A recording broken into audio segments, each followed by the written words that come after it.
संबलपुर ने बड़ा जल्दी प्रतिष्ठा हेबा CGHS health wellness centre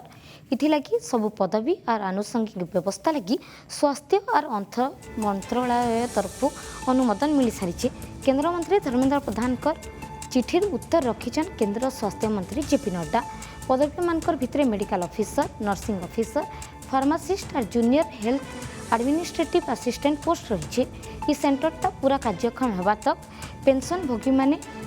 passer CGHS सहनु सुविधा पाइपारे और कार्यरत कर्मचारी माने सेंट्रल सर्विस नियम हिसाब से चिकित्सा सुविधा पाइबा जारी रखिपारे। गत वर्ष आमर जो संबलपुर सांसद तथा केंद्र मंत्री धर्मेंद्र प्रधान उद्यम करते केंद्र मंत्री को चिठी लिखिते स्वास्थ्य मंत्री को आउ से चिठीर उत्तर में केंद्र स्वास्थ्य मंत्री यार एप्रुवाल आज गोटे विधिबद्ध भाव में चिठी पठाई आ बहुत शीघ्र यहाँ संबलपुर में हेब बोलिकी से लिखिं आमर मानकर जो सेंट्रल सीपीडब्ल्यूडी जो अच्छी से घर तैयारी करके आनुषंगिक सुविधा सुजोग करके यथाशीघ्र यहाँ स्टार्ट कले बहुत गुड़ाए लोक उपकृत हो पारे बोलिकी मोर आशा है। सड़क यार लाभ उठे पारे या द्वारा जो गोटे बोझ पड़ूला अन्य सरकारी संस्था उपरे कि प्राइवेट हॉस्पिटल उपरे से बोझ कम स्वागत योग्य पदक्षेप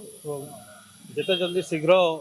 या अनुमोदन होकर कार्यक्रम हम लोक से उपकृत हो पारे। संबलपुर रे सीजीएचएस वेलनेस सेंटर हेबा से लगे मुझे तो पहला आमर केंद्र मंत्री श्रीयुक्त धर्मेंद्र प्रधान को धन्यवाद दूचे जे ये अंचल परिस्थिति के नहीं करी अंचल लोक मानकर सुविधा के नहीं करी ये अंचल लगे काम करुचन से लगे संबलपुर जनसाधारण तरफ भी आउ थे धन्यवाद दूचे।